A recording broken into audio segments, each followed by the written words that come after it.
मित्रांनो, पार्टी करायची आहे तर मग चला ना, सोलापूर बरोबरच विजापुरात प्रसिद्ध असलेल्या चाचा मच्छी ढाब्यावर. चाचा मच्छी ढाबा, विजापूर रोड, टाकळी, सोलापूर. संपर्क 9765 066 495. डॉक्टर मौलाना आज़ाद अल्पसंख्यक शैक्षणिक संस्था वेलफेयर एसोसिएशन सोलापुर की तरफ से एक दिन का शिविर तारीख 3 जून 2024, स्थल राजमहल, इंपीरियल गार्डन, मौलाली चौक, सोलापुर, सुबह 11 बजे से शुरू हुआ, जिसका मकसद तीसरी क्लास से लेकर 12वीं क्लास का अभ्यासक्रम में मनुस्मृति के प्रस्ताव को विरोध करने की मांग को लेकर एक दिन का शिविर का आयोजन किया गया। इस कार्यक्रम के अध्यक्ष माजी प्रिंसिपल दलाल सर और मौलाना आज़ाद अल्पसंख्यक के अध्यक्ष हाजी एमडी शेख थे। मेहमान खुसूसी हारून करकमकर, अय्यूब नल्लामंदू, मुश्ताक कानकुर्ती मौजूद थे, जिसमें सोलापुर शहर व जिले से उर्दू मीडियम स्कूल के सभी हेडमास्टर्स, टीचर्स बड़ी तादाद में मौजूद थे। प्रस्तावित मोइज सर ने किया। इस प्रोग्राम को कामयाब बनाने में जुबैर हिप्परगी सर, गफूर सगरी सर, जुबैर मुजावर, हारून तांबोली, इरफान शेख, अकीब सिकंदर शेख, आजम अड्डेवाले, रऊफ शेख, रमजान चिंचोड़कर, शिव कुमार चलवादी, एजाज कुमटे यह मौजूद थे। अगला प्रोग्राम 8 जून 2024 को इसी हॉल में होगा, ऐसा ऐलान सभी हेडमास्टर्स, टीचर्स, पालकों से किया गया। लोक प्रधान न्यूज चैनल से हाजी एमडी शेख और दलाल सर ने क्या मालूमात दी, देखिए हमारे पत्रकार गफूर सौदागर, इनकी रिपोर्ट। महाराष्ट्र शासनाने नवीन सुधारित अभ्यासक्रम सुरू करून एक नवीनच विषयाला वाद निर्माण केलेला आहे। शासनाने या वर्षापासून जो अभ्यासक्रम बदललेला आहे त्यामध्ये मनुस्मृती, भगवद्गीता, मनाचे श्लोक हे भाग घालून लोकांना हिंदू धर्माची म्हणजे माहिती देण्यासाठी आता उर्दू शाळेमध्ये, इंग्लिश मीडियमच्या शाळेमध्ये, कन्नड शाळेमध्ये याची आवश्यकता नसताना सर्व शाळांमध्येच या ठिकाणी हा अभ्यासक्रम सुरू केलेला आहे। यामागे शासनाचा एक फार मोठा उद्देश लपलेला आहे। शासन हिंदू राष्ट्र बनवण्याच्या दिशेने आपले पाऊल उचलत आहे। या विरोधात या ठिकाणी निदर्शन झालं पाहिजे, विरोध झाला पाहिजे, निषेध केला पाहिजे, तरच या ठिकाणी आपण या भाजपच्या किंवा RSSच्या कर्मकांडापासून आपल्याला मुक्ती मिळेल। आपण जर या ठिकाणी विरोध जर केला नाही तर मग लहान मुलांना या सर्व बाबीमध्ये त्यांना त्या ठिकाणी द्वेष कसा निर्माण करावा, मत्सर कसा निर्माण व्हावा, हिंदू मुस्लिममध्ये कसे भांडण होतील, कसे या ठिकाणी प्रकार वाढतील, याकडे या ठिकाणी प्रकार वाढतील, त्यामुळे देशाचा फार मोठं नुकसान होण्याची शक्यता आहे। म्हणून आम्ही सर्व या ठिकाणी शासनाच्या या निर्णयाचा निषेध करत आहोत। आज या ठिकाणी आपण सर्व शाळांचे प्राध्यापक, प्राचार्य, मुख्याध्यापक जमलो ते मौलाना आझाद अल्पसंख्याक शैक्षणिक संस्था वेलफेअर असोसिएशनच्या निमंत्रणाला मान देऊन या ठिकाणी सर्वांनी उपस्थित राहिले, त्यांचं सर्वांचं मी आभार मानतो।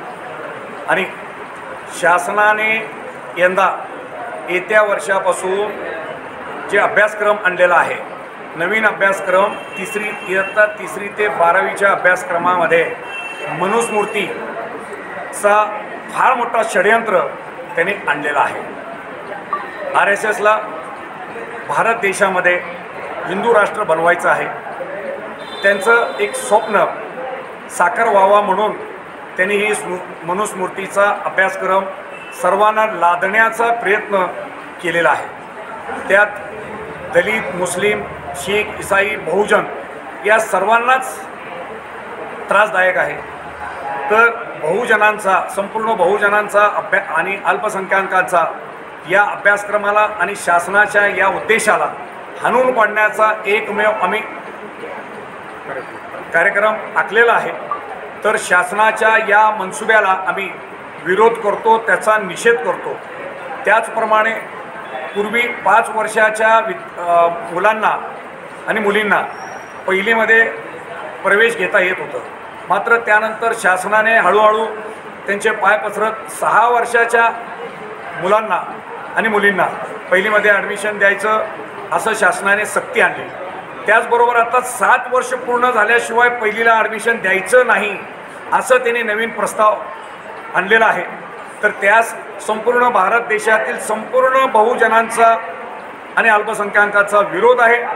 त्यामुळं आम्ही महाराष्ट्र शासन आणि केंद्र सरकारचं या षडयंत्राला विरोध करतो आणि त्यांचा निषेध करतो आणि शासनाने हे मनुस्मृतीचा प्रस्ताव आणि 7 वर्ष पूर्ण झाल्यानंतर पहिलीला ॲडमिशन द्यायचा जे प्रस्ताव आहे ते शासनाने रद्द करावं। यासाठी आम्ही वेळ प्रसंगी रस्त्यावर येऊन उपोषणं करू, निदर्शने करू।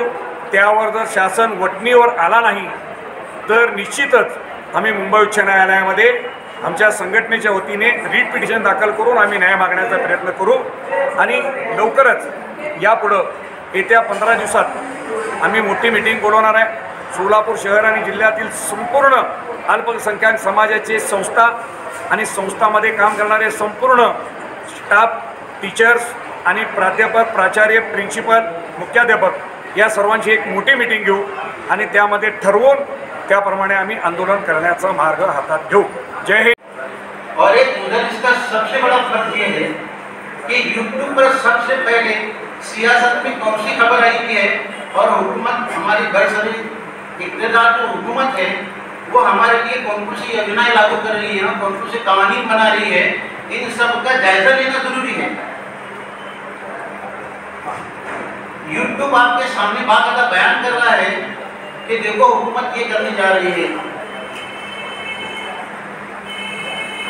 और अखबारात भी घर में अगर हो तो अखबारात भी चेक करते आपके सामने रहते हैं, मौजूद रहते हैं, और हुकूमत क्या कर रही है और लिसानी कमेटी क्या कर रही है, लैंग्वेज कमेटी क्या कर रही है और कौन सा निसाब तय कर रही है, ये सब बातें उसमें दी रहती हैं। उसका एहतजाज भी होता है, उसकी हिमायत भी होती है।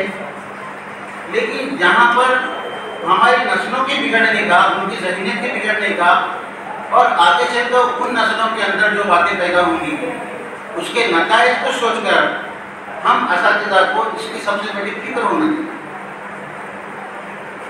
समाज के बनने और बिगड़ने का सबसे बड़ा जिम्मेदार टीचर है, और टीचर जितनी अखलाकी कदरें बच्चे के अंदर समोता है वही ज़हनियत, वही अखलाकियात उसके अंदर आ जाती है, उसी माइंड का बन जाता है। तो ये असर अंदाज होती है ये चीज़ें, तो जो हुकूमत हम पर आयत कर रही है उससे हमें घबराने की बिल्कुल भी ज़रूरत नहीं है। ये जो चीज़ है हम जो करने जा रहे हैं, जो आपको बुलाए हैं, बार बार आपको आवाज़ लगाई गई और अल्लाह ने आपके दिल में ये बात डाली, इसलिए इतने मेहरबान यहाँ पर आकर बैठे हैं जो कौन के मेहरबान कहलाते हैं। क्यों आपके दिल में डर नहीं था? हुकूमत ऐसा कौन सा एक्शन लेने वाली हमारे ऊपर?